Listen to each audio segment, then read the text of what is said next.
Hello students, आज हम पढ़ते हैं कंपैरिजन, यानी कि हम सेंटेंस, फ्रेज और क्लॉज इन तीनों के बीच में जो अंतर है या जो समानता है उसके बारे में आज हम सीखने जा रहे हैं यहाँ पे। तो हमको पहले समझना है कि सेंटेंस क्या चीज़ होती है, फ्रेज क्या है और क्लॉज क्या है। तो सेंटेंस क्या है? Meaningful group of words. Means एक सेंटेंस में बहुत सारे वर्ड्स होते हैं या कुछ वर्ड्स होते हैं जिनसे कुछ मीनिंग बनती है, उसको बोलते हैं हमें सेंटेंस। तो जैसे राम वेंट टू स्कूल और सरिता इज डांसिंग, ये सारे मीनिंगफुल ग्रुप ऑफ वर्ड्स हैं। आप इससे मीनिंग निकाल सकते हो और अपने में कंप्लीट हैं, तो इसलिए ये एक सेंटेंस है। अब फ्रेज में आइए। फ्रेज क्या चीज है? Meaningful group of words. अब फ्रेज भी एक मीनिंगफुल ग्रुप ऑफ वर्ड्स है, यानी कि एक ग्रुप ऑफ वर्ड्स हैं जिनका कुछ मीनिंग बनता है। और क्लॉज भी अपने में एक मीनिंगफुल ग्रुप ऑफ वर्ड्स है। Meaningful group of words means group of words जिनको एक साथ रखा गया है, कुछ वर्ड्स को एक साथ रखा गया है और जिनकी एक मीनिंग बनती है, दैट इज अ क्लॉज। अब आ जाओ सेंटेंस, उससे क्या पता चलता है? It gives you a complete thought. एक थॉट पता चलती है हमको, एक पूरी थॉट। जैसे मैंने बताया Ram is going to school, तो हमको पता चलता है कि राम कहाँ जा रहा है, राम स्कूल जा रहा है। तो वो पूरी आपकी थॉट उससे क्लियर होती है। अब फ्रेज से लेकिन आपकी थॉट क्लियर नहीं होती, does not make a complete sense. वो आधी पार्ट होती है सेंटेंस की जिससे आपको क्लियर नहीं होगा कि वो क्या बोलना चाह रहा है। और एक क्लॉज से या तो आपका क्लियर होगा कि क्या बोलना चाह रहे हैं, या फिर वो सेंटेंस के दूसरे पार्ट में वो डिपेंड होगा अपना पूरा मीनिंग बताने के लिए। तो हम इसको समझेंगे एक एग्जाम्पल से। देखिए, एग्जाम्पल मैम ने यहाँ दिया है कि Sam hopes to pass the exam easily. सब लोग होप करते हैं कि टू पास द एग्जाम। अब होप्स टू पास, अब इसमें सैम होप्स टू पास, इतना पार्ट जो सेंटेंस का है वो आपका एक फ्रेज कहलाता है। Sam hopes to pass, okay. To pass आ रहा है, टू के साथ कोई भी वर्ड लगेगा, होप्स टू पास, तो वो आपका होप्स टू डू या होप्स टू पास, टू के साथ या आईएनजी फॉर्म का सेंटेंस, वो आपका इन्फिनेटिव कहलाता है। जबकि इसको अगर हम क्लॉज में लिखेंगे तो इसको हम लिख सकते हैं Sam hopes that he can pass the exam easily. तो that he can pass the exam easily, ये that he can pass the exam easily first part में डिपेंडेंट है, सैम होप्स पे डिपेंडेंट है, लेकिन वो अपने आप में पूरा है। That he can pass the exam easily भी आप अलग से लिख सकते हैं, सैम होप्स लिख सकते हैं, लेकिन सैम होप्स भी अपने में पूरा कंप्लीट नहीं होगा जब तक उसमें ये पार्ट नहीं जुड़ेगा that he can pass the exam easily. लेकिन that he can pass the exam easily, can pass जो आ रहा है, टू पास की जगह कैन पास जो आ रहा है, वो दिखाता है कि वो एक क्लॉज है। अब वो कैसे समझेंगे? देखिए, सेंटेंस में has at least one finite verb, एक फाइनाइट वर्ब होता है। फ्रेज में कोई फाइनाइट वर्ब नहीं है और क्लॉज में भी एक फाइनाइट वर्ब है। तो हम पहले वाले सेंटेंस में ही जाएंगे। अब सैम होप्स टू पास, अब टू पास जो है वो एक इन्फिनेटिव फॉर्म है, टू के साथ कोई भी वर्ब या आईएनजी के साथ कोई भी वर्ब। जैसे अगर ये पासिंग होता, Sam hopes passing the exam is easy, तो वो भी पासिंग भी इन्फिनेटिव फॉर्म होता।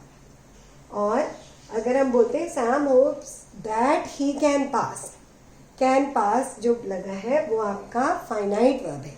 तो फाइनाइट और इनफाइनाइट वर्ब में और इन्फिनेटिव में डिफरेंस क्या है?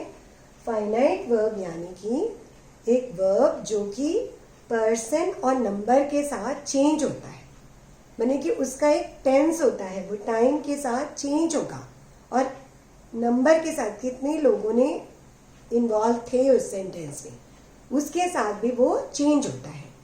जैसे इसी सेंटेंस को हम लेते हैं, Sam hopes that he can pass the exam easily. इसका हम फॉर्म अगर पास्ट में हम बोलेंगे तो हम बोल सकते हैं Sam hoped that he could pass the exam easily. तो आपका चेंज हो गया, कैन का कुड हो गया, ठीक है।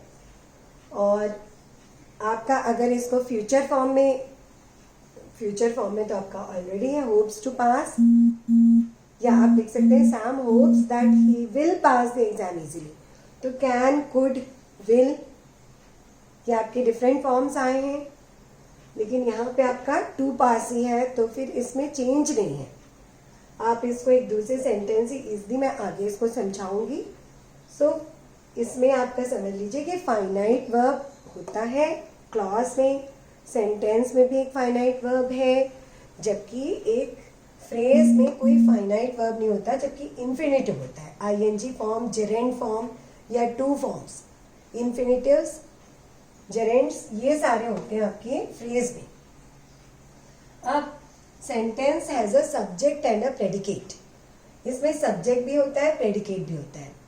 Ram is going to school हम बोलते हैं, तो राम उसका सब्जेक्ट हो गया, is going to school is the predicate.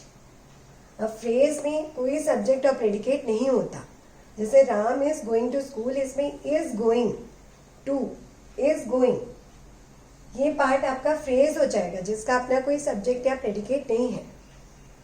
और हम क्लॉज लेंगे तो हम इसको, इस सेंटेंस में भी आपका सब्जेक्ट और प्रेडिकेट होता है। जैसे हमारा पहले सेंटेंस था, Sam hopes that he can pass the exam easily, तो ही आपका उसमें सब्जेक्ट था और can pass the exam easily आपका प्रेडिकेट था। तो फुली आपको अभी तक समझ में आ गई हैं बातें। अब आप कुछ सेंटेंसेस से और समझेंगे, जैसे Hema and Sonu always go to bed early. ये एक पॉजिटिव सेंटेंस दिया है मैम ने, इसमें एक बिहेवियर है, regular behaviour, that is Hema और सोनू हमेशा जो है बेड जल्दी जाते हैं सोने। तो Hema and Sonu always go to bed early is a sentence, ये सेंटेंस है आपका। अब इसका दूसरी तरह से देखिए, going to bed early is good habit. अब इसमें गोइंग टू बेड अर्ली ये पार्ट आपका फ्रेज है। गोइंग टू बेड अर्ली में गोइंग आपका एक इन्फिनेटिव वर्ब है, ये फाइनाइट वर्ब नहीं है। गोइंग फॉर्म चेंज नहीं होगा आपके पर्सन और नंबर के साथ, तो ये आपका एक इन्फिनेटिव है। तो going to bed early is a good habit, ये आपका गोइंग टू बेड अर्ली एक फ्रेज है। जबकि आप क्लॉज में आएंगे तो एक सेंटेंस मैम ने दिया है, अब देखिए इसको, Ram has gone to bed early today. Ram has gone to bed, ये आपका एक क्लॉज है, हैज गॉन टू बेड। इसमें राम आपका सब्जेक्ट हो जाएगा, हैज गॉन टू बेड ये आपका प्रेडिकेट हो जाएगा। ओके, तो हैज गॉन जो है ये आपका चेंज होगा with tense and with number. जैसे राम एंड श्याम अगर मैं बोलती हूँ राम एंड श्याम तो हो जाएगा हैव गॉन टू बेड।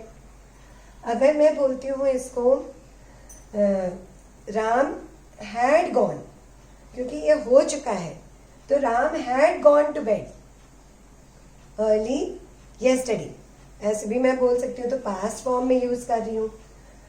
तो और फ्यूचर फॉर्म में भी मैं इसको चेंज कर सकती हूँ, जैसे Ram will be going to bed early today. Okay, तो आप इस तरह से इसका जो फॉर्म है, इसमें जो वर्ब है वो चेंज हो रहा है पर्सन और नंबर के साथ, हैज चेंज हो रहा है पर्सन और नंबर के साथ, जबकि यहाँ पे गोइंग चेंज नहीं होगा पर्सन और नंबर के साथ। ये वैसे भी एक हैबिट वाली एक सेंटेंस बताई हुई है। और Hema and Sonu always go to bed early, ये आपका एक सेंटेंस है। तो आपको होपफुली ये क्लियर हो गया होगा डिफरेंस क्या है, सेंटेंस क्या होता है, फ्रेज क्या होता है और क्लॉज क्या होता है, और इनके बीच में डिफरेंसेस भी आपको क्लियर हो चुकी होंगी।